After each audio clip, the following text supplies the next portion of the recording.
রাসূলুল্লাহ ইরশাদ করেছেন, আল্লাহ আমার উম্মতের জন্য আধা দিনের সময় নির্ধারণ করেছেন। মুস্তাদরাকে হাকেম।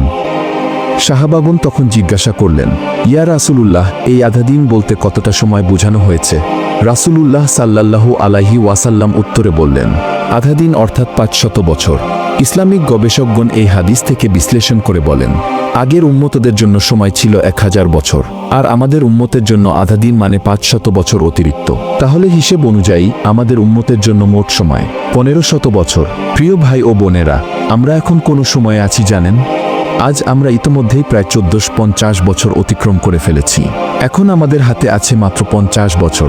এটা শুধু হাদিস থেকে নেওয়া একটা গণনা, বাকিটা আল্লাহ ভাল জানেন।